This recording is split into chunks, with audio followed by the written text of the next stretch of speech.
नमस्कार, NDTV India में आपका स्वागत है। मैं हूं मनोरंजन भारती। आज चर्चा करेंगे एक वैसी लाइफस्टाइल बीमारी की जिससे कि करीब करीब आधी जनता जो है पीड़ित बताई जा रही है। मैं बात कर रहा हूं लीवर से जुड़ी समस्याओं की। लीवर फैट क्या होता है और कैसे मोटापा और अन्य बीमारियां जो है इन सब चीज़ों से क्या रिश्ता है इस चीज़ का। इसके लिए बात करने के लिए डॉक्टर साहब हमारे पास हैं। Doctor SS. सरीन साहब हैं, ILBS के डायरेक्टर हैं और इनकी एक किताब इन्होंने लिखी है। ये किताब आप देख लीजिए, ओन योर बॉडी करके ये किताब है। ये डॉक्टर सरीन साहब ने लिखी है ये किताब और इसमें जो है ये पूरी चीज़ें इन्होंने समझाई है कि कैसे जो है इस समस्या से कैसे निपटा जा सकता है। डॉक्टर सरीन, आपका बहुत बहुत स्वागत है। आपने वक्त निकाला और आपको इस किताब के लिए बधाई। अभी ये रिलीज होने वाली है 1-2 दिनों में। और मेरा पहला सवाल है, लीवर फैट क्या होता है सर? ये कितना गंभीर है, कैसे कम किया जा सकता है?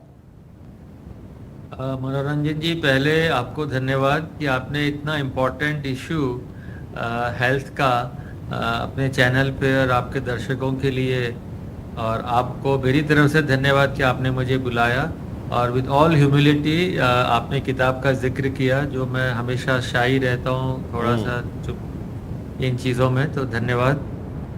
लिवर में नॉर्मली 5% से कम फैट होनी चाहिए। मतलब अगर 1500 ग्राम का लिवर है तो 75 ग्राम के ऊपर लिवर में फैट नहीं होनी चाहिए। पर किसी किसी व्यक्ति में अगर 10% से ज़्यादा, चाहे खुराक से चाहे आपके जीन से लिवर में फैट हो जाए तो मुश्किलें बढ़ती हैं। और भारत में लगभग 40 से 50% जनता के लिवर में एक्स्ट्रा चर्बी है और वो चर्बी ठीक नहीं है। जैसा आपने पूछा कि इससे क्या हो सकता है, तो जैसे लिवर में फैट हुई और लिवर का सेल फैट से भर गया तो उसमें इंसुलिन ही नहीं जाती। इंसुलिन नहीं जाती तो बार बार उसके अंदर और प्रयास करके जो है पैंक्रियाज इंसुलिन बनाता है, डायबिटीज़ हो जाती है। तो एक डायबिटीज़ लिवर डिजीज़ की तरह से माना जाता है। वही फैट जाके आर्टरीज में जमा हो जाए तो आर्टरीज हार्ड हो जाती हैं, बीपी हो जाता है, हार्ट अटैक हो सकता है, सारे कैंसर्स उससे जुड़े हैं। तो जो झगड़े की जड़ हमारे शरीर में हो सकती है वो लिवर फैट है, और उसी को इस पुस्तक के अंदर उससे क्या क्या परेशानियां हो सकती हैं वो मैंने अपने अनुभव के हिसाब से बताया। तो सर क्या कोई सर्वे कराया? पहली बात तो ये कि सर्वे कराया, ये डाटा कहाँ से आया? दूसरा, मुझे कैसे पता चलेगा कि मेरे लिवर में फैट है? तो अगर इस पुस्तक को ध्यान से कभी पढ़ेंगे तो मुझे लगता है मिलियंस की ज़िंदगी बदल सकती है। इसमें मैंने करीब 10 कमांडमेंट्स बताए हैं और 4 लाइफ लाइन और 50 लॉन्गेविटी के, दीर्घायु होने के टिप्स बताए। तो सबसे पहला है कि एक अपना फैमिली ट्री बनाइए।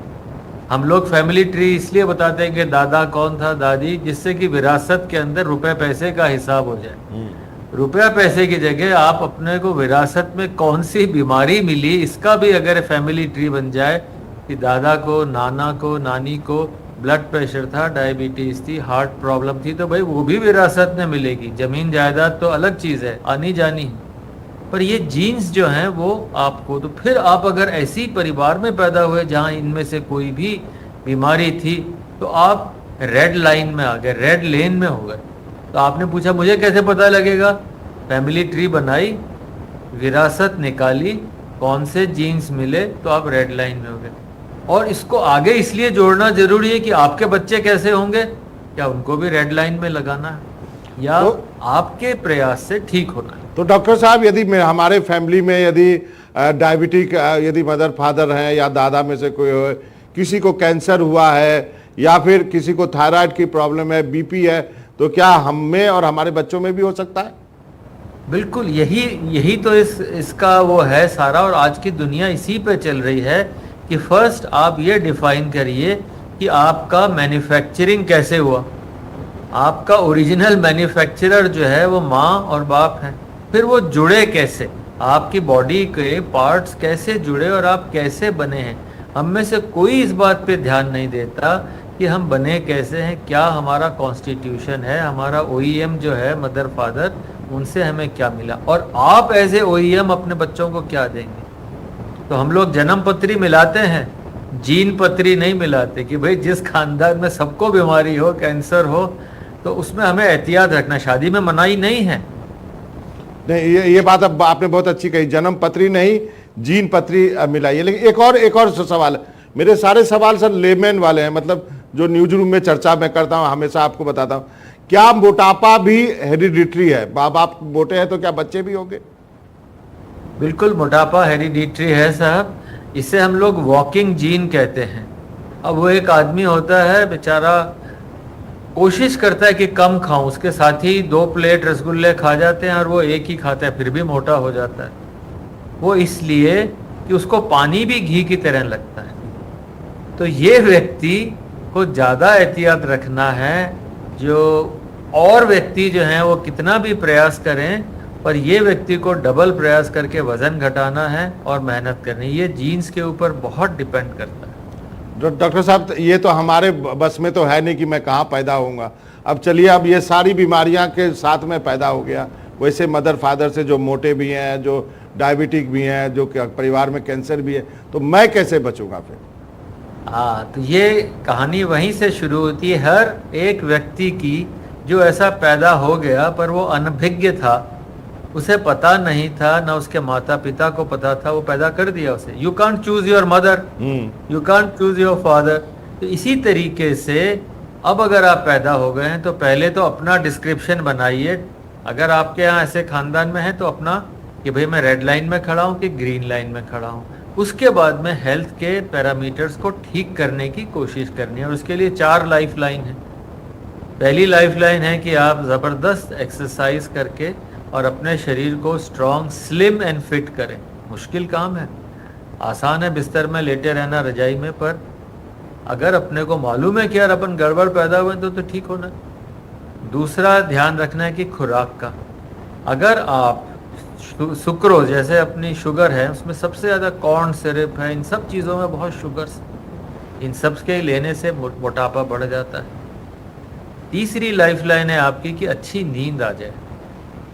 हम लोग नींद को सिर्फ ऐसे ही समझते हैं, पर नींद एक रेस्टोरेटिव है, हेल्थ के लिए रीजनरेटिव चीज़ है। तो क्वालिटी रेस्टोरेटिव, दवाइयाँ ना लें, ये सारी चीज़ें ध्यान रखनी है। ये सब एक एक कहानियाँ इसी पर है। आपने लिखा है कि वजन की मशीन पे खड़े हुए, अधिक वजन है तो लीवर फैट का टेस्ट कराएं, अपने शरीर के बॉडी मास इंडेक्स को जानें, कमर को नापें, वेस्ट हिप रेशियो को जानें, समय पर शरीर में सुधार करने का मौका ना चूकें, जरूरी ना हो तो दवाई ना लें। ये सब चीज़ आपके टिप्स में जितना मैं पढ़ पाया वो सब है। तो इसके अलावा जो ऐसा आदमी, जो मान लीजिए कोई व्यक्ति है जो 20,000 स्टेप्स दिन भर में चलता है, क्या हम मान सकते हैं कि वो स्वस्थ है? देखिए, पहले तो मैं बहुत खुश हूँ कि आपने इतनी किताब के टिप्स याद कर लिए, और आपके थ्रू सारा न्यूज़ जो आपका NDTV है उसमें से आधे लोग, आपका जो फॉलोवर सारे ही हैं, वो सब ठीक हो जाएंगे। और अपना वेस्ट और हिप याद रखें। अगर वेस्ट आपका एज ए फीमेल और हिप का रेशो, मतलब अगर आपकी वेस्ट 32 इंच है तो हिप 40 हो सकता है, या हिप 40 है तो 32 इंच से ज़्यादा वेस्ट नहीं होनी चाहिए। आपका 36 इंच की अगर वेस्ट हो गई तो आप बहुत ज़्यादा अनहेल्दी हो गए। या कॉलर साइज, कॉलर अगर 17 इंच से ज़्यादा हो गया, कॉलर 16 हो, कहते हैं सुराहीदार गर्दन है, वो बड़ी अच्छी होती है। तो ये हमारे लिए ज़रूरी है। और बाकी अगर अनहेल्दी हैं तो उसके लिए बहुत सारे टिप्स हैं। जैसे थायराइड का, लोगों में एक पूरी इसमें कहानी है। लोग कहते हैं कि साहब मेरा थायराइड जो था ना कमज़ोर था, इसलिए मोटा हो गया। ये रिवर्स है, इसको पढ़ें ध्यान से कि अगर अपन पतले हो गए तो थायराइड की दवाइयाँ कम हो जाएंगी। तो दूसरा इसमें एक बहुत अच्छा उदाहरण है कि माँ अगर मोटी है और उसको चाहिए कि सेकंड चाइल्ड, तो सेकंड चाइल्ड नहीं करना जब तक कि माँ ठीक ना हो। तो डॉक्टर साहब, थायराइड, BP, डायबिटीज, इसमें कौन सी बीमारी सबसे पहले होगी यदि मोटे हैं तो? अगर आप ओवरवेट होंगे तो सबसे पहले हो सकता है कोलेस्ट्रॉल और ट्राइग्लिसराइड हाई होगा, क्योंकि लिवर से जो एक्स्ट्रा फैट है वो खून में जाएगा। तो आपने ब्लड टेस्ट कराया, किया, मेरा तो ट्राइग्लिसराइड, कोलेस्ट्रॉल हाई है, ये नहीं पूछा कहाँ से आया, वो लिवर से आया, और वो जमा होगा, फिर BP हो सकता है और साइमल्टेनियसली शुगर हो जाए। एक और सवाल न्यूज रूम से आया, जो लोग खर्राटे लेते हैं क्या ये बीमारी का संकेत है? ये बहुत पॉपुलर सवाल है। ये जो है इसमें कहानी भी है किताब में, जी, मैंने ओन देखा योर है। बॉडी में। और इसके अंदर खर्राटे जो हैं कई बार नेक छोटी होती है, गर्दन छोटी और मोटी होती है, तो उसको खर्राटे इसलिए लेने पड़ते हैं कि एक्स्ट्रा सांस लेना पड़ता है रात के अंदर, स्लीप एपनिया हो जाता है। तो ऐसे व्यक्तियों को जो खर्राटे, हर एक खर्राटे वाला खराब नहीं है कि आप छोड़ के दूसरे कमरे में सो, पर हाँ खर्राटे वाले को मेटाबॉलिक हेल्थ चेक करनी। और एक और बहुत इम्पोर्टेंट मैसेज जो है, अपनी गर्दन पे हाथ रखें। अगर कोई मस्सा है, इस किताब में एक बहुत अच्छी जी, मैंने देखा 4 मस्सा की बात है। पेज पे, हाँ, कि अगर आपके गर्दन में मस्सा है या काली लकीर है तो भी लिवर हेल्थ, मेटाबॉलिक हेल्थ जरूर चेक करनी है। ये बताती है कि भाई आपके अंदर फैट हो सकती है शरीर। और यदि डॉक्टर साहब गर्दन पे कोई एक मांस का टुकड़ा जो आता है वो उसको क्या कहते हैं? वो उसको वही वो भी मस्सा, एक अच्छा, वो तरह मस्सा। से मस्सा जो है अगर आपके गर्दन पे, और लोग कहते हैं हाँ साहब बचपन से था मेरे, हाँ। तो कोई फर्क नहीं पड़ता। अगर बचपन से है तो पहले ही पता लग जाए कि साहब ये बच्चा जब बड़ा होगा तो इसको रिस्क हो सकते हैं। तो हमने जो पूरी फिलॉसफी है कि साहब शुरू में पैदा होते ही बच्चे को 3 साल में आप आइडेंटिफाई कर लें कि कोई रिस्क फैक्टर है, और है तो हमारी हेल्थ का जो एक सबसे इम्पोर्टेंट है कि female of the house is the head of the family, वही खाना देती है। आप तो लाते हैं पर जी। खाना तो वही देती है। तो head of the family should earn the respect कि वो सबसे हेल्दी है। अगर head of the family female ठीक है तो सब ठीक रहेंगे। चलिए अब बात करते हैं, समय कम है सर। ये लीवर फैट यदि है हमारे में तो आपके पास आए, कहाँ जाएं, क्या टेस्ट कराएं और क्या दवाएं खाएं, ये दर्शकों को बताना जरूरी है। जरूरत कहीं जाने की नहीं है। ओन योर बॉडी, हम्म, अपने शरीर को डॉक्टर्स को सौंपना नहीं है। ओके। अपने शरीर को आप एम्ब्रेस करें, अपने आप को ऐसा जीवन रखें कि मुझे डॉक्टर के नहीं जाना पड़े। पहले पैदा होते ही कि भाई 40 साल तक ठीक रहें, वारंटी में। फिर भी अगर हो गया है तो याद रखें कि वजन कम होना चाहिए। अगर घर में ऐसा खानदानी मामला है मैन्युफैक्चरिंग का तो हाइट -105, और फीमेल है तो हाइट -110। 170 हाइट है तो वजन 65 या 60 ही होना चाहिए। और जनरली 40 के बाद एकाहारी हो जाए। एकाहारी होने से डाइट कम रहेगी। और हाँ, ये एकाहारी ध्यान रखें मतलब कि दिन में एक बार खाएं? एक ही बार खाएं। कितने बजे? वो आपकी चॉइस है, अच्छा। चॉइस आपकी है, पर जितना कैलोरी कम रहेगा उतना हेल्थ ठीक रहेगा और हेल्थ एनर्जी से बढ़ेगी। और डॉक्टर साहब हेल्थ चेकअप कब कराएं? क्या साल में एक बार कराएं? और कराएं तो जरूर। क्या क्या कराएं? हाँ, हेल्थ सेटअप अगर 40 के हैं तो साल में एक बार, 50 के ऊपर हैं तो 2 बार, और कई बार 60 के ऊपर 3 बार तक अपना हेल्थ चेकअप कराते रहें। हेल्थ चेकअप में ब्लड टेस्ट ज़रूरी हैं, अल्ट्रासाउंड ज़रूरी हैं, हार्ट का चेकअप, लिवर का चेकअप दोनों ज़रूरी है। लिवर में फैट है तो उसको बिल्कुल ठीक रखना है। और हाँ, हड्डियाँ दुरुस्त रखनी है। 50 के बाद में हमारी मांसपेशियाँ कम होती जाती हैं 1% पर ईयर। तो अपनी एक्सरसाइज जारी रखें और हर साल देखें हाँ भाई मैं अपने से 10 साल वाले आगे, 10 साल छोटे वाले से भी यंगर हूँ। एक टारगेट रखें जी। और 100 साल तो जीना ज़रूरी है। चलिए डॉक्टर साहब, आपका बहुत बहुत शुक्रिया, आपने वक्त निकाला और आपकी किताब लोगों को पढ़नी चाहिए। ये एक गुत्थी है जो कि आप इसको अपने जीवन के बारे में इसको पढ़ के सुलझा सकते हैं।